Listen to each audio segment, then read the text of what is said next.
Now we have another very important session, and this is mucormycosis. And I think in the present scenario, this is one of the most important topics which need discussion. For this, we have a chairperson as Dr. Deepak Sharma. I request Dr. Deepak Sharma to please introduce Atul Patel as quickly as possible so that we can hear from him. Dr. Deepak Sharma, please. Thank you, sir. And the next topic is mucormycosis in post-COVID.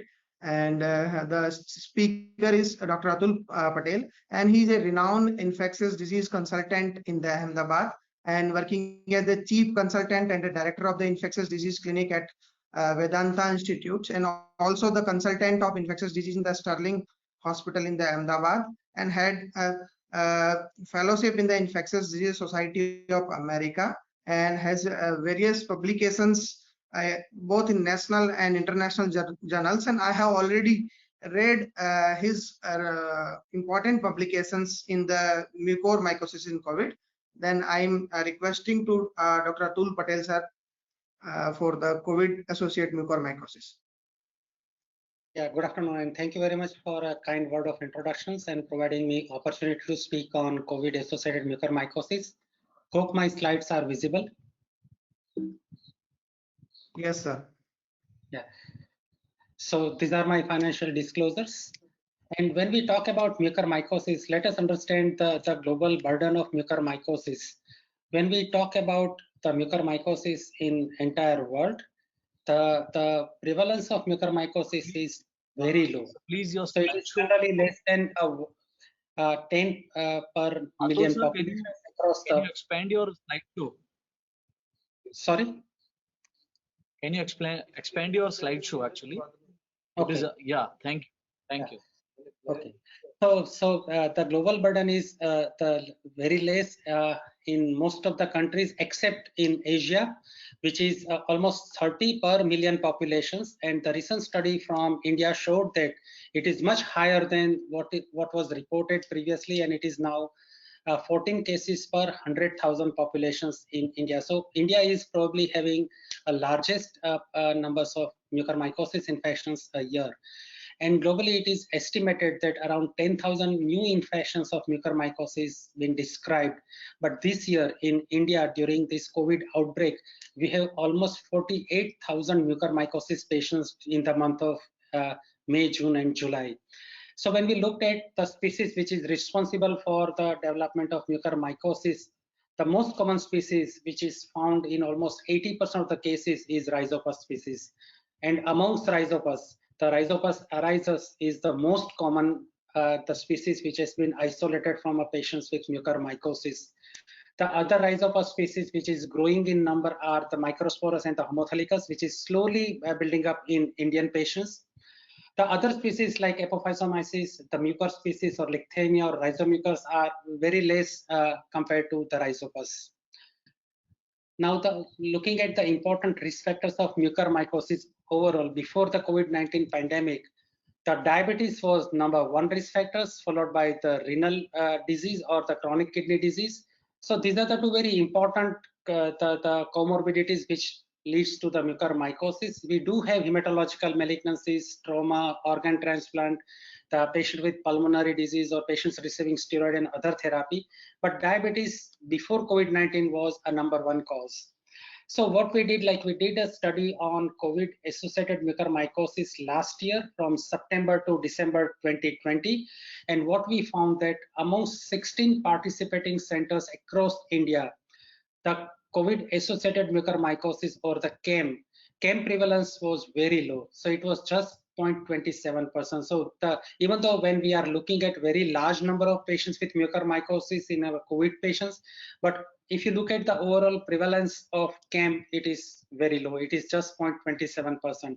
That means that the mucormycosis do not require a prophylaxis in a high-risk patients like COVID because prevalence is less than 10%. It is just 0.27%.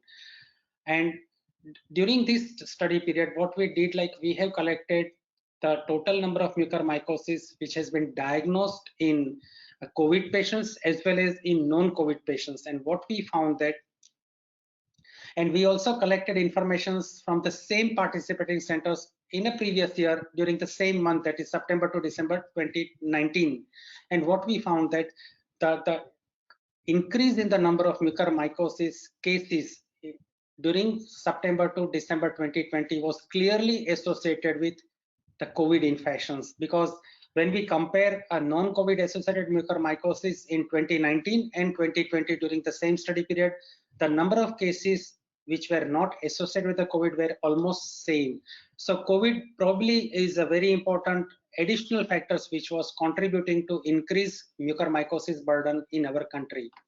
And when we looked at the risk factors in our CAM patients during September to December 2020, the new onset diabetes was found very common in a patient who has CAM diagnosis compared to non-CAM mucormycosis, which was 10% comparing to CAM mucormycosis was 21%. So clearly, the new onset diabetes was a very important risk factors. And diabetic ketoacidosis was also very common in CAM compared to a non-CAM patients in our published study in emerging infectious disease.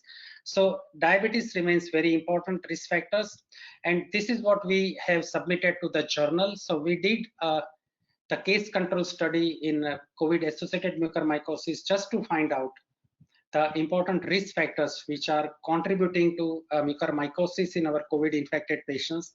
And in this multivariate analysis of our case control study, what we found that the new onset diabetes was a very important and prominent risk factors. The adjusted odds ratio of new onset diabetes is 48, with 95% confidence interval of 14 to 166 with significant p-value. So new onset diabetes is very important risk factors for the CAM in our study population. The patient who has a pre-existing diabetes, so these are the patients who were diabetic before COVID infections. The adjusted odd ratio is again significant. It is just 2.93, and the p-value is also significant. But when we compare new onset diabetes, it is statistically significantly higher in association with mucormycosis. We also looked at the type of admission that patient has received for the treatment of COVID infections, and what we found that the patient who has received home isolation treatment, they are more vulnerable to get COVID-associated mucormycosis compared to a patient who requires ICU care. In fact, when we did a multivariate analysis, the ICU admission is actually protective against the mucormycosis. You can see the odds ratio is just 0.11 adjusted odds ratio, and the 95% confidence interval is 0.03 to 0.4, and the p-value is significant. So why these home isolated patients develops more mucormycosis, we'll discuss in subsequent slides. We also looked at the steroid usage, and it was also significantly associated with the mucormycosis. And we also checked for two additional things. One is the use of tocilizumab for the treatment of COVID, and the oxygen therapy, because there was a lots of noise into the social media as well as into the news media that the patients were receiving industrial oxygen, and this oxygen is not medicated oxygen. Patients may have received oxygen through a contaminated mask or tubings, or the humidifier were not being properly taken care of, and the patients might be getting the mucormycosis because of these tubings, mask, oxygen therapy, and the industrial oxygen therapy. So we also checked these two important risk factors, tocilizumab, which is a profound immunosuppressive therapy, and the oxygen therapy. And what we found that the control required higher tocilizumab, which was not statistically significant, and it was not associated with the increase the risk of mucormycosis. At the same time, control also received in higher proportions oxygen therapy, and which was not associated with the development of mucormycosis. So important risk factors that we have found for development of COVID-associated mucormycosis were the home isolation treatment, the use of steroid therapy, and new onset diabetes, and then diabetes. So why all these factors are very important and contributing to COVID-associated mucormycosis? Let us understand this basic pathogenesis of mucormycosis in COVID. So let us start from the SARS-CoV-2 virus itself. this virus is using a spike protein and the S2 receptors to enter the pharyngeal sinus or the lower respiratory tracts. This is what we understand and we know about the pathogenesis of SARS-CoV-2. And these S2 receptors are also widely distributed into the multiple organs. But the recent study also found that SARS-CoV-2 also uses the glucose regulated protein 78, that is GRP78 receptors to produce or establish infections. Not only it uses this receptor, but it also increases the expression of GRP78 receptor. So no need to, remember all these, the finer words or the receptor's name, but the important thing is that by increasing the expressions of GRP78, not only SARS-CoV-2 gets an access to invade the tissues, but mucormycosis also uses the same receptor to produce its tissue invasion as well as the angio invasions. So by increasing the expression of GRP78 by COVID virus, the tissue invasions and the angio invasions by the mucormycosis increases. So SARS-CoV-2 probably also playing a significant role in establishment of invasive infections by mucormycosis. The SARS-CoV-2 also leads to the new onset diabetes. So we do have excellent publications in multiple journals that the unmasking of diabetes or the new onset diabetes is very common in a COVID infected patient. So the new onset diabetes will also contribute for the development of mucormycosis. The steroid that we are using to treat COVID infections will also increases or aggravate the hyperglycemia or the uncontrolled diabetes. And all these factors, the diabetes and the steroid therapy, will lead to the qualitative neutrophil and the macrophage dysfunctions. The COVID virus also contributes into the macrophage and the neutrophil dysfunctions by producing significant immune dysregulations during the COVID virus, the replications. So steroids, diabetes, and the COVID virus will all leads to the qualitative and the neutrophil and the macrophage dysfunctions. And these neutrophil dysfunctions will also permit the angio invasions by this mucormycosis, right? So this is how everything is interrelated. And the spores which are there, which are present in our paranasal sinuses or into the pulmonary parenchyma, which generally patients inhale from the environment. And the most common source into the environment would be our kitchen waste, right? So this the garden waste as well as the kitchen waste is a very important source for the spores into the environment.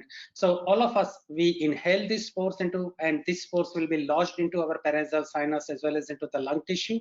And generally we do not develop infections, and our functioning neutrophils and the macrophage will clear these spores from our paranasal sinus.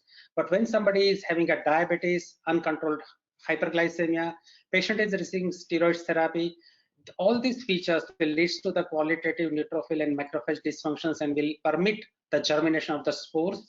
And along with the excess availability of free iron, the germinated spores uses this GRP78 and produces tissue invasions and the angio invasions and establish the mucormycosis infections. So this is how the patient with COVID infection is hypersusceptible to develop mucormycosis.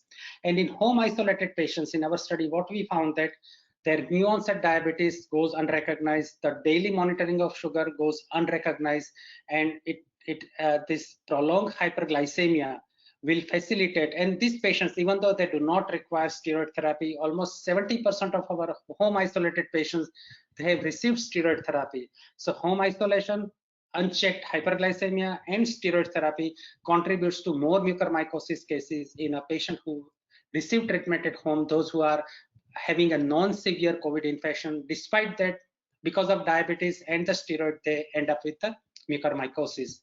In this emerging infectious disease paper, we also analyzed the treatment that we have offered to our camp patients, and the liposomal amphotericin B was used in more than 70% of the patients. 16% of the patients received deoxycholate versions, and the oral therapy posaconazole was used in the 40% of the patients. And the sequential therapy was used in nearly 40% of the patients. And all these things therapy leads to the combined medical and surgical therapy was received by 70% of the patients in COVID-associated mucormycosis. And when we looked at the outcome of KEM and the non-KEM mucormycosis patients, the mortality at 6 weeks was equal in both KEM and the non-KEM mucormycosis. It is around 40%, and the mortality at 12 weeks, which is slightly less in KEM patients compared to a non-KEM patients, but it was not statistically significant. And when we do univariate and the multivariate analysis, the age, the rhino-orbital cerebral mucormycosis, the ICU admission were associated with the increased mortality.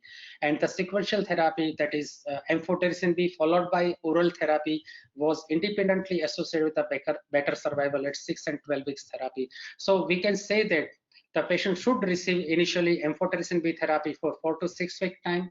Depending on the affordability and the availability, liposomal amphotericin is a drug of choice. But if it is not available or affordable, then you can use deoxycholate. And this therapy, 4 to 6 week therapy, should be followed by the oral therapy for a prolonged the consolidation of anti-mucor agents. So to summarize this talk on COVID-associated mucormycosis, the COVID-19 pandemic has increased mucormycosis cases in India, and in this second wave, we have reported 48,000 COVID-associated mucormycosis patients from India. So this is a huge number compared to 10,000 patients annually per year globally. We alone, India has reported nearly 48,000 patients. But overall prevalence of KEM is very low. It is just 0.27%. And we are also conducting the study on COVID-associated mucormycosis in a second wave. So we are also looking at the patient's profile who has developed COVID-associated mucormycosis in this second wave. So we'll be able to give you more data about the second wave on COVID-associated mucormycosis soon. The diabetes is a very important and single most important risk factors for KEM. The new onset diabetes is a striking risk factors for KEM, and in our the case control study also, the new onset diabetes and the home isolation were very important risk factors for the mucormycosis.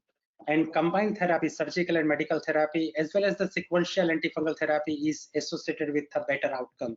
So take home message for all the clinicians who are attending this session. So we need to adopt a very judicious approach, and we should follow a treatment guideline of COVID, especially using steroids in non-severe COVID patients. So we should avoid using steroids in non-severe, the home isolated patient, because steroids are not going to help in any way where patient is not having an oxygen requirement.